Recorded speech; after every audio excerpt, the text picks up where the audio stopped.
You're likely quite concerned about climate change. We can see this happening around us. We worry about what we can do about it. There are a lot of incremental solutions that have been on the table. There's one that hasn't been talked about, at least I haven't seen it talked about, and this is what I want to talk about in this video.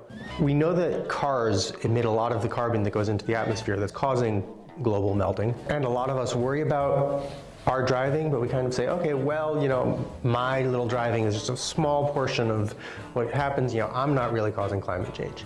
And eventually I'll get an electric vehicle, which will make me part of the contribution to the solution. In one way or another, a lot of us are waiting for kind of a miracle solution that's going to solve the problem. We don't have to do anything about it. We can just go on with business as usual. Well, what I want to look at today is one way that we can go on with business as usual, but reduce the impact of the transport sector by 2/3, 80–90%. Today I want to look at how we can get there, and I need to introduce a pretty basic concept. I think you're going to agree with the larger concept once you see it on the whiteboard here, and then I will explain it in more detail using Swiss chocolate. So let's start with a pretty basic premise. It takes the same amount of energy to move this as it takes to move this. The same amount of energy. If these each represent a vehicle, if this is an internal combustion, an ICE vehicle, and if this is an electric vehicle, it takes the same amount of energy to push them the same distance, right? Now for this, the energy is coming from fossil fuels. For this, the energy might be coming from fossil fuels, or it might be coming from renewable sources. Let's just say, for the sake of argument today, that we're talking about wind. That means if we're replacing this vehicle with this vehicle, we need to come up with enough wind power to move the same weight, right? Instead of getting that power from the ground, we need to get it from the air. Let me draw that on the board. We've got one windmill, and this powers one car. Now what if this one windmill were able to power 4 smaller cars? What if this one windmill, instead of this one car driving one person, we're able to power 4 cars driving 4 people? We need to put in the same amount of windmill, but we get 4 times more people moving, right?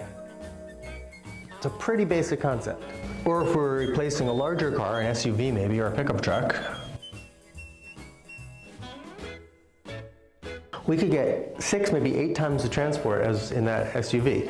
Now obviously sometimes an SUV might have 8 people in it.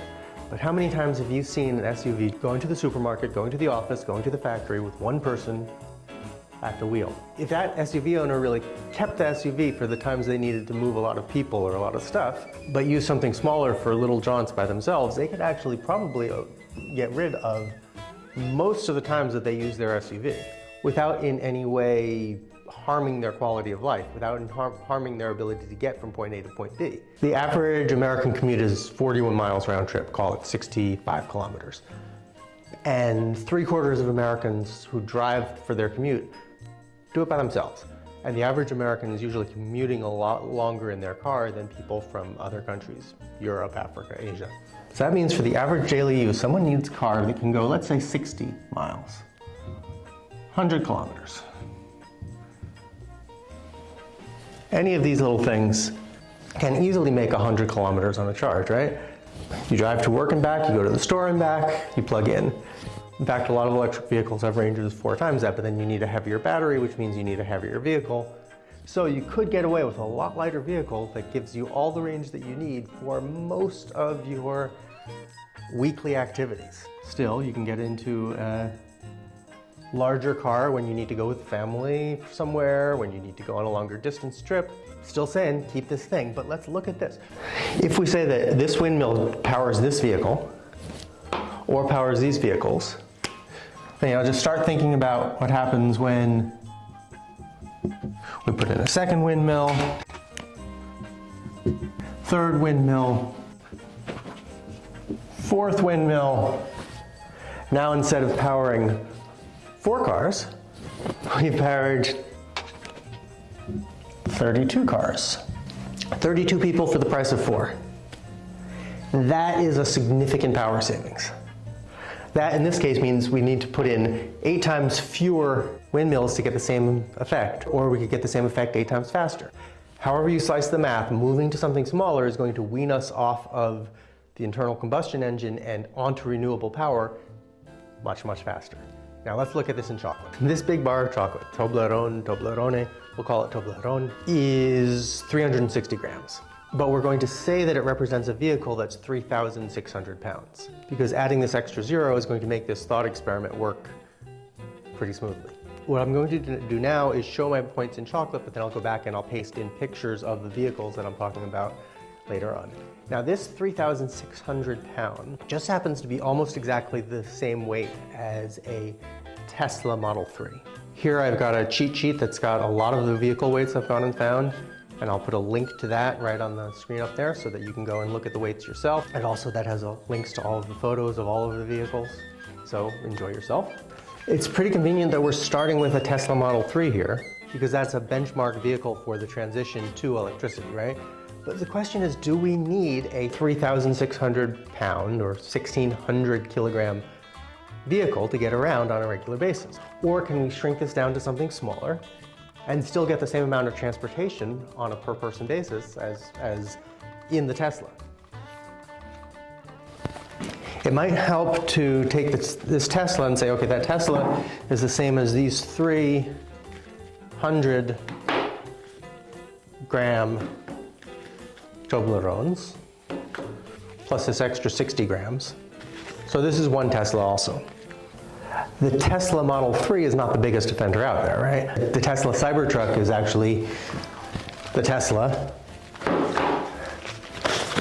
plus 3 of these puppies, plus a few minis. The Hummer H1 is one big one, plus 2 regulars, and a half.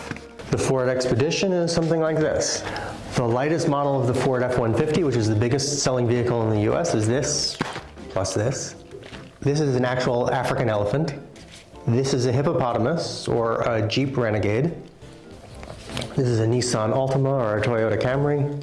A little bit smaller, this is a Mazda 3, and I want to make a little point about the Mazda because actually my first car was a Mazda Protege, which has essentially evolved into the Mazda 3. But the 1990 Mazda Protege was only 2,600 pounds. Now I lived out of that car on a trip around the US for about 5 months with another person. So that was 2 of us driving 20,000 miles around the US with all the camping stuff we needed, books and everything we needed for 5 months. There's no real reason that essentially the same car needs to be 25% bigger, except that our thoughts about the size of vehicles has grown so much. Can we go the other way? Can we start thinking that we don't really need 25% bigger cars or 100% bigger cars, especially for our regular daily use? This is a Toyota Prius, Volkswagen Jetta. This is something called the BYD Seagull, which is pretty much the smallest 4-seater that's there so that a family of 4 can go and do all the things that families usually need to do around town. If you need to bring your kids to school, run to the grocery store, get your daughter to soccer practice, get your son to the piano, and then all jump in the car and go for pizza, this is what you need. But what happens if we start thinking about going down below that 4-passenger threshold? If you just need to move 2 people or just yourself, then we can go a lot lighter. We can really start moving into this terrain. And that's where, when we start flowering the windmills, we can really start getting bang for the buck. We can really start seeing ourselves transitioning personal mobility a lot faster. And there's something I haven't mentioned. Whatever it costs you to move this, it costs you 1/8 to move this.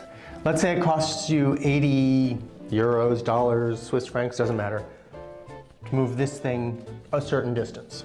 Just think of $80, say, to fill up your tank.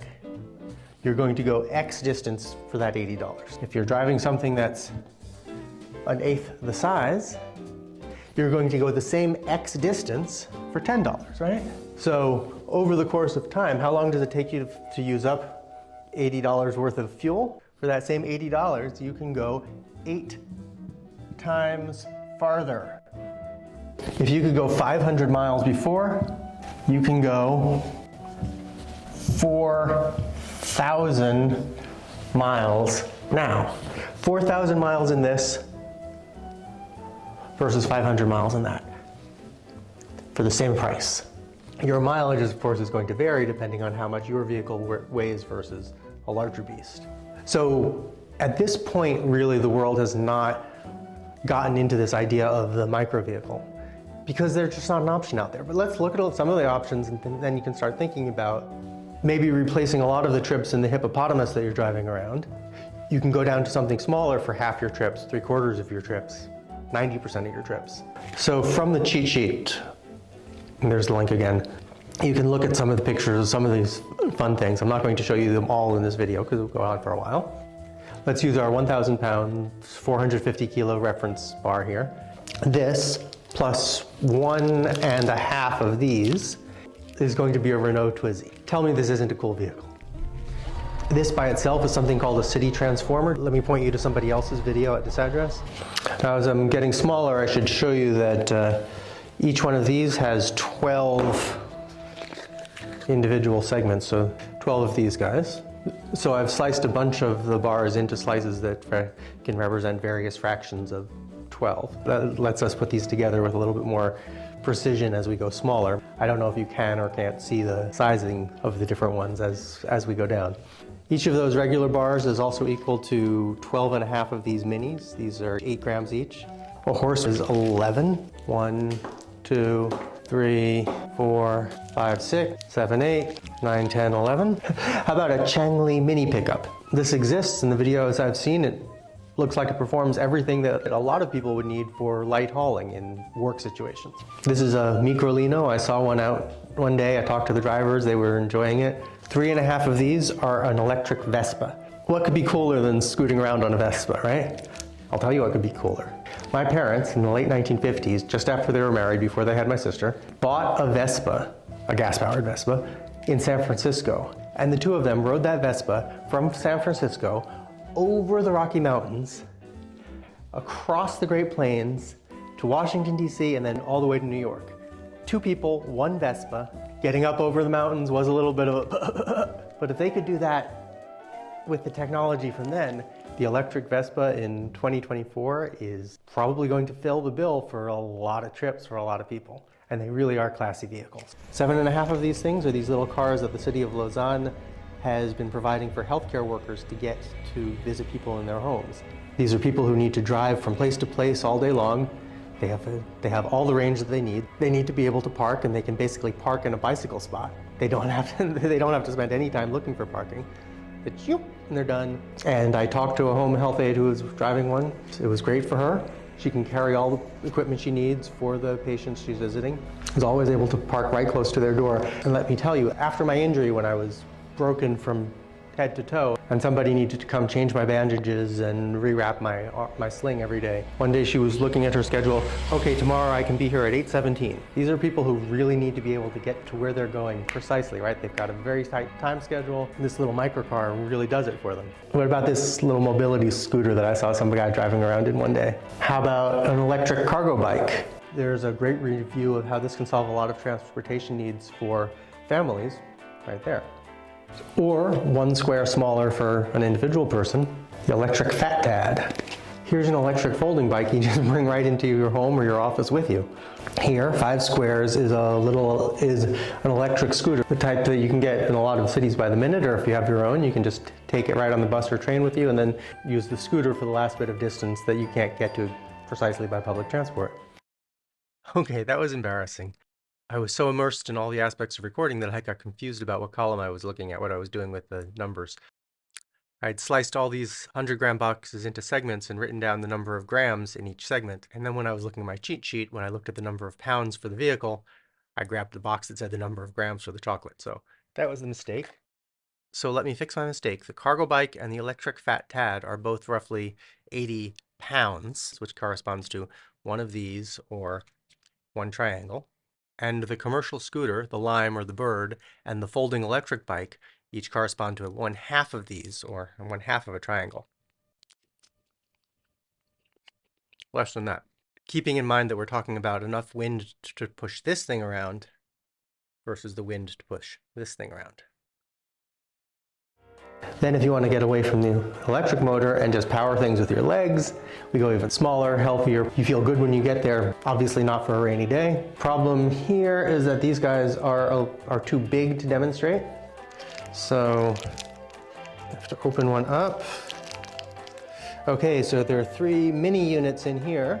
One of these is my folding bicycle that I use when I'm not walking around. 2 of them are actually more than a mountain bike. 1 and a little bit more than that of these is a mountain bike. This is also about the size of a smaller electric scooter, not one of the ones that you rent. A quarter of one of these is a road bike, the sort of thing that you might ride in the Tour de France. Maybe a little bit too much performance actually for your commute to work.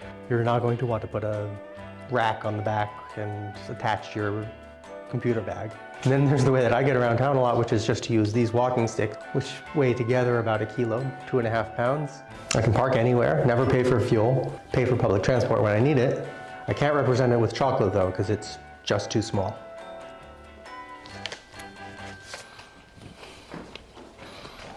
So that's what I want to put in your head right now. We can do the energy transition so much faster if we go from this to this, or even if you're brave, to some multiple of these. For the same effort, same money, we can make the energy transformation happen a lot faster for a lot more people. And we really don't have the time to wait. Thank you for watching. I'll look forward to seeing your comments down below. Please make sure that you're subscribed to the Pirate Professor channel on YouTube. If you'd like to help with the purchase of chocolate or video equipment or all the other things that go into making these videos, please take a visit to my Patreon page. And I'll see you in the next video.